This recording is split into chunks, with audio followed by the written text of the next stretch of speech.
Welcome to the Recruiter Startup Podcast. I am joined here by Alexander Antoniou. I did it there. AL Solutions. He is not an A-level student. He is a recruitment founder and quite successful for a young man, making me feel real old. So welcome to the podcast. Thank you.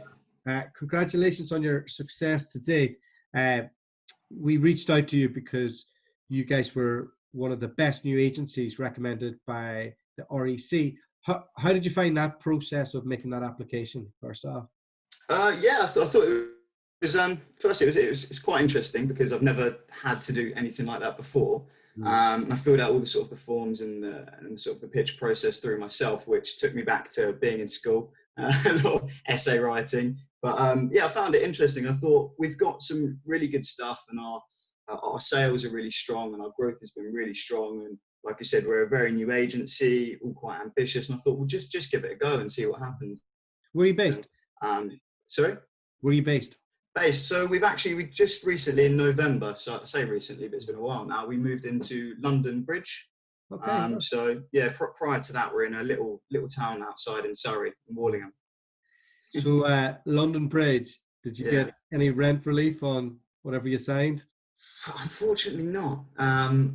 So we've been in this office for 6 or 7 months. So we've got a contract that lasts until the end of the year. Unfortunately, we still have to pay for it, and even though we're not in the office. But luckily enough, I was actually, before this all kicked off, we were actually looking at signing a new contract, the same office building, to get an office about 2.5 times as big, 2.5 times expensive. So I'm quite lucky that didn't go through beforehand, or we would have been absolutely completely underneath. So it's not too bad. Yeah. So you went for it, but you didn't go all in. Like, you're just on the cusp of doing it. So that's great. You'll come out of this stronger on the other side. A lot of people probably are in a lot worse situation, you know. Luckily you joined the right discipline for this current crisis, because life sciences seems to be really the only thing that is keeping things up, that in healthcare, maybe a bit of technology. But you did 2 years at a large agency. Walk me through that whole thing. So when I started off in recruitment, so I was fresh out of college. I had my fairly good A levels and was deciding between the university or working in a sales environment. I decided to give recruitment a shot because I think, as I mentioned to you before, I had a family friend that worked in recruitment, and he was always giving me sort of an insight into what he was doing. So it sounded interesting to me. So joined that large sort of agency where I started as a trainee, right at the bottom, and it was a very harsh sort of fast-paced working environment, which I really thrived off of, and worked there for about 2 years, which, throughout I went from training and being, brand new from scratch, to picking up my first client, to making my first placements, to building a team, and to building a really strong network within my niche area within pharmaceuticals. So I really enjoyed my time there, and, lots of good incentives, lots of fun. Really, it's exactly what you wanted coming out of college and being that sort of ambitious individual. But when it got to sort of, I'd always known, actually, almost from day one, that this is what I wanted to do, and I wanted to open my own company, and I wanted to help other people succeed and see other people reaching their targets and sort of getting their dreams, essentially. So I'd always known this was what I wanted to do, but I wasn't sure how quickly it would happen. I was fortunate enough that within my company, I was able to experience both working on the permanent recruitment side and the contract recruitment side, where I turned out to be quite successful at both. So after that 2-year period, I just thought, this is the time for me now. And I was still living at home at the time. So it meant opening an office literally just up my road so I could walk to the office. Nice little room, was pretty much the same size as my bedroom at the time. And then just, from the 2nd of January, just started going, and had an investor that helped me open up. I'd also had quite a few, a little bit of savings as well behind me, and just thought it's the best time then, because I didn't have a mortgage, didn't have kids or anything like that. So how did the relationship evolve with the investor? Like, walk me through, like, is that like him looking at you in your first year, him going, maybe you should join this firm, and this is the thing. Yeah. How much of a hand has he had over the period of time? So from day one, it was more just I knew he was really good, so I'd call him up and probably just I was a pain in the ass, I think, to start with. Just like, oh, I've done this. What do you think of this? Or how should I do this? And was always calling for advice. And sometimes he'd just button my call, reject it. He's obviously busy. And then I think it was around a year or a year and a half actually where I didn't speak to him at all and was just cracking on with my career. And then reached out to him because he'd opened businesses before, and I just said, look, Daniel, this is what I'm going to do. This is where I'm at now. I want to open up, and wanted to know essentially how you went about it. Just essentially called him for some advice. And he had said that he had just sold his main business, or his half that he owned within the business. So he was in a good position where he wanted to find a new investment, or to find a new challenge essentially. So we met up a few times and sort of discussed how it could all work, and sort of went from there really. What was the plan when you sat down? Like you had seen one big scalable environment that was churn and burn. I just had a quick look at his background. He set up quite a few different businesses. I haven't looked at them in any different, but I can imagine that he'll have gone through that bit of selling a business. He'll probably have some lessons learned from that. And what did the plan look like in that conversation, and what did you kind of keep from what you learned? Yeah, so for me, the initial conversation we had was I wasn't sure whether I was going to completely go through with him. I think I was thinking I want to get as much advice as I can from him. I then want to assess my options. I know there are a lot of other companies out there that invest. There are a lot of other companies there that will help with back office and admin stuff. I think my main thing was I didn't want to start completely brand new at a new company and have to focus completely on, all the recruitment side of things, all of the billing, everything myself, and then also the back office, the legal, the invoicing, the accounts, the operational side of setting up a business. So that was what I wanted to learn, but didn't want to be sort of thrown in the deep end from day one. So that's what we spoke about. And then the agreement essentially was it's over a 5-year period that he's going to be with us. So we've got a couple of years left. And from day one, it's, he handled all of the operational side of stuff. All I needed to do was just do what I'm good at, essentially, which is the recruitment. And then day by day, he'll slowly start teaching me the operational side of how to run the business. So that all worked very well for the first year. I then sort of thought, it's time now to start hiring. We've got a really strong client base. So reached out to somebody that I previously knew from my old company and got him on board. And then that sort of relieved the pressure from me. It meant that in year 2, I could start to learn a lot more of the business side stuff. So year 2, which was last year, which was our growth side of things, so where we made several hires, where I sort of took a pedal off the gas in terms of actual recruitment, gone more into a sort of a strategic and also strictly business development type role. And now sort of understand all the operational side, and I'm lucky to still have Daniel for the next year or two to bounce ideas off of and support, and just a little bit. Again, I think it's nice to have somebody to go to who also cares just as much about your business as you do. So it's the first time I've heard an arrangement for 5 years. Does that mean that you have an MBO at the end of it with him, based on you being at a certain size, EBITDA, and that? So we've got. So you don't want to go too much into the financials, but we've got sort of it's a yearly buyback scheme, essentially. Okay. All right. Cool. No, that sounds like a really clever way of doing it. Have you got a lawyer in your house or something that's? We've got lawyers close by, so it's it's all fairly safe. And he's someone that I've always known, I've grown up with, so it's quite a lot of it's on a trust basis, but obviously contracts and everything are there. Good on you. That's it's a good way of working. So things were going well. Bit of support from him. Hired a few people. COVID hits. You've just hit me. Were your people working from home? Did you have to teach them how to do that? Like what was that? What's that been like for you? Yeah, so I think 3 or 4 days before it happened, my uncle was speaking to me. So my uncle lives in Cyprus, and he was saying to me, "Oh, Alexander, you should really be thinking about what, trying to get people set up from home. And if this thing gets any worse, everybody could be remote. Your business might be remote." And I remember saying to him, "It just can't happen. We can't operate that way. The guys, they're all really new. They need my support. We just won't be able to function from home." And then the next day, it all got a little bit more serious. And I was thinking, it's now essentially it's going to happen. So we literally had that one day to try and get everything ready and prepared, which was an absolute pain. And I just thought, 2 days before, I thought it's impossible. We can't run the business from home.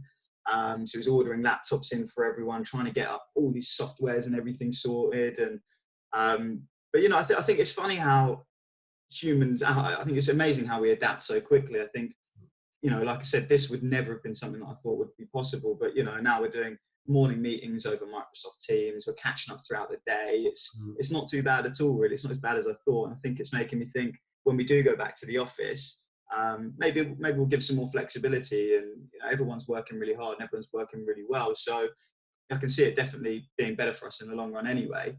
But yeah, the whole COVID thing, it was so sudden as well. It's just an absolute nightmare. Yeah. What were those meetings like with you and your co-founder when this is happening?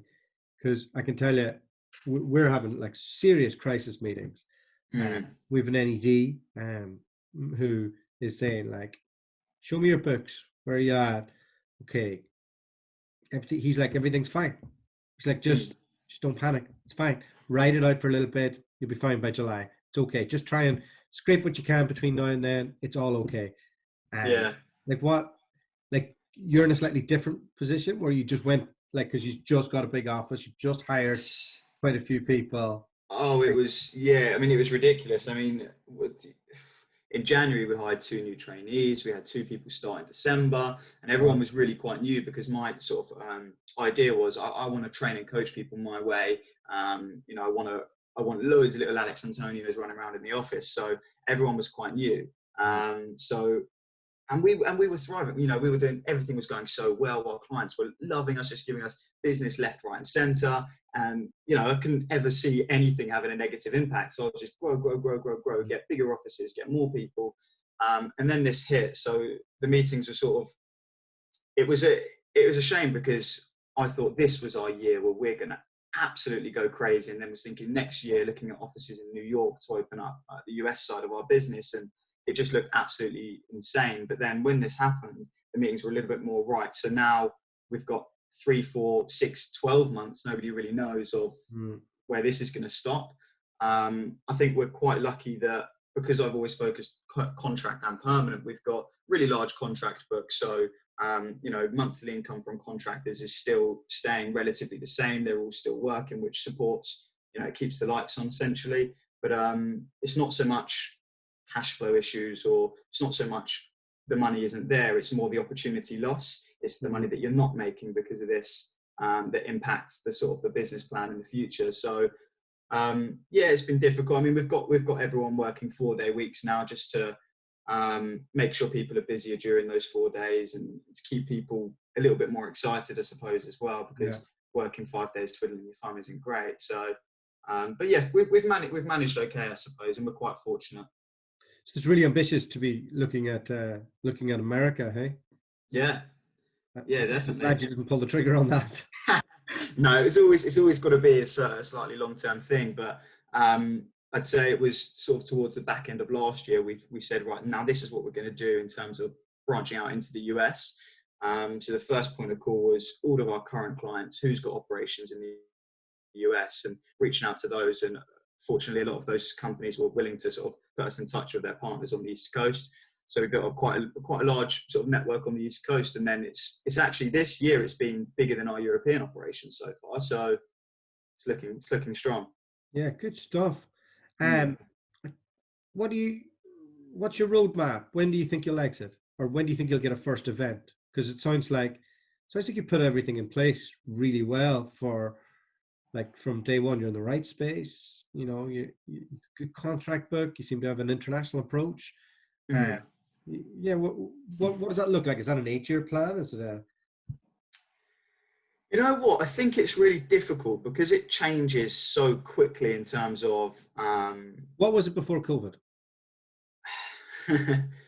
I couldn't say. I don't think the plan to sell would be anytime soon. I'm looking at, we've got a sort of a scheme in place with our career path where people can make it to partner, and releasing profits and shares of the business to our junior partners. So that's sort of more the angle I'm taking at the moment, as opposed to looking at up in shop and selling, I Yeah. suppose. Yeah, I'd rather these people that are here from day one with me to sort of make it to the top and to feel invested in the business. And as you mentioned before, I'm still quite young, and I see it for the long run, really, for me as well. Yeah. No problem. I've been Mm. going through a lot of this recently, Yeah. and and very good strategic advisor who has said, okay, pick whatever that figure is and then work backwards, Yeah. because otherwise you don't have your North Star. And so it's always a question I ask people now, because if you don't have it, you're you're not you're not, you can't work, but you can't have your strategic plan in place. Mm. And he's been hammering us for not having it. So Yeah. that's that's that. So New York, what other international offices do you think that you'll open up? So, so the other thing, and this is more personal reasoning, would be to open something in Australia, open something in Sydney. So I travelled around Australia a little bit a few years ago, and Mm, absolutely loved it. And the pharmaceutical industry is actually quite large in Australia, and working that sort of time zone, you can be a little bit closer to sort of Asian time zones as well. So that would be maybe the next step, but I don't see that for the next 5-6 years onwards anyway. But it would be so that I could spend a good 6 months there, open up the office, spend a bit of time in Australia, and get all systems going on the other side of the world as well. So that would probably be the next one. But the one that would make more sense would be to open up in Germany, a lot closer to where a lot of our clients are. Easier travel around sort of the mainland Europe as well. So that mm. would be the easier one that makes more business sense as well in the short term. Yeah, America might be a no-go. The, nobody knows what's going to happen to the visas, so you won't be able to bring over Yeah, people. it's going to be very difficult now. Yeah, it's going to be tricky. But if Trump doesn't get in, we're back in business. Yeah. So Yeah. look, it all sounds really good. Have you been able to identify any really great talent to join your business during this time? Given that loads of people have lost their jobs, lots of great recruiters are in the wrong disciplines at the moment. Has, like, people you wouldn't have been able to get before, has that has that kind of come across you, or are you quite focused just on doing the trainee thing? No, so actually the plan for this year is to hire 2 or 3 more experienced people as well. So I have been, I think what I've always done is I've always kept in touch with people that I've known, people that I've met at conferences, people that, Mm. we're recruiters, right? So networking is what we do. It's in our blood, really. So I've always kept in touch with these people. And then you're absolutely right, over the last few weeks, not necessarily, I think what I've found is not, for example, the best recruiters maybe wouldn't have been the ones that have been made redundant or treated too badly, so not necessarily available for new positions. But what I've found is a lot of people have been interested in new opportunities because of the way that their companies have handled the COVID situation. So there have been companies that have, we've got everyone working from home, right? And we do a morning meeting at 8:30, and it's more so people can have a chat, we have a bit of a laugh, it's less serious, and so you've got that interaction again. Mm. But then, I've been speaking to some recruiters who they're being constantly micromanaged from home, their laptops, and in fact, there's even one company that set up cameras as well in people's offices for them, so they can keep an eye I've on them heard that. throughout the day. Yeah, and I just think that is pushing people away. I absolutely hate that. So that's where I found the recruiters have been approaching me, and it's not because they've lost their job. It's because of how poorly their leadership are managing the COVID situation. Yeah. How did you put together your EMI scheme? Did did you purchase that off somebody, or what? How did you go about that? The EMI scheme? Yeah, the route to partner. Oh, right. So no, so that's actually something that I put together with my business partner. So it was more so looking at, firstly, so it's what do we want people to, when you're looking at recruitment companies, so it wasn't necessarily like this in my last company, but I think the way it should be is the people above you in terms of their career structure, you should look up to thinking, okay, they're probably better than I am. They're probably earning significantly higher than I am. They know their stuff. I should listen to them. So it needs to be a basis that the higher you go up, it sort of correlates well with your performance and how well you're doing. So then it's sort of like what you were saying about the working backwards. So working backwards is what I do with every sort of goal, every single target. So it's, if we've got people at junior partner level, what sort of people do we want them to be, and what do we want them to be able to achieve in a year, and what do we want them to have running underneath them, right? So we thought a junior partner essentially needs to be somebody that's helped support the business in terms of growing their own teams. So they've got to have grown, say, 2 teams underneath them. Those teams need to have grown to 3 senior associates each. Those senior associates need to have junior associates underneath them. So it's just more working backwards from that sense. And then there are goals to reach each level as well on the way up. So I think from day one, if you were to join ALS, you could expect to be junior partner even within 3 or 4 years if you're coming in and absolutely smashing it and you're doing really well. But more realistically, it's maybe looking at like a 5-year goal for somebody that's ambitious and is going to put the work in. Cool. Yeah, no, it sounds good. I'm in the throes of trying to put this stuff together. Oh, yeah. Yeah. Years later, you've got it all sorted from day one now. So use this time now. This time now is where you put all of these things together. It's a little bit quieter on the front line. So yeah, use it wisely to just get all your strategy and plans together. That's what I'm doing. Yeah, that is what we've been doing. It's the getting caught by only having really one revenue producer, which is me, in this has we've just gone, you know what, that's it. I'm never going to get caught just having one horse in the race again. So everything we do from now on is to mitigate that. But, well, that's it. I mean, it's a blessing in disguise for a lot of businesses, because what it does is it forces you to look at your weak points, because you're only as strong as your weakest part, right? So it's forcing, for example, you to look at you don't want to be in this situation again, so you're going to do stuff differently on the other side. The same for me, and I think it's going to really separate the strong from the weak. There will unfortunately be a lot of businesses that don't make it through, and a lot of recruitment companies that don't, but then the ones that do are going to be stronger on the other side. There's going to be less competition for them. So if you can use this time wisely to strengthen your weak parts, then it's going to be an absolute massive boom for you on the other side. And that's what we're striving for. And do you think we're actually going to get to the awards ceremony at the REC in September? Yeah.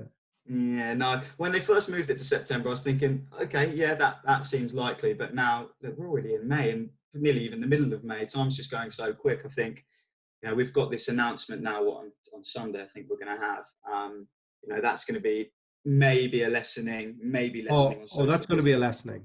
Yeah, but for another 4 to 6 weeks, and I can't see a big event in September. I think that's probably quite unlikely. But I hope it does happen. Yeah, it might be a virtual event, eh? Yeah, exactly. Oh, it wouldn't be the same though, would it? Yeah. All right, Alex. Thanks very much for joining me. No, thank you. It's been a pleasure. Got a cracking little business there. Well done to you. No worries at all. Pleasure speaking to you. All the best.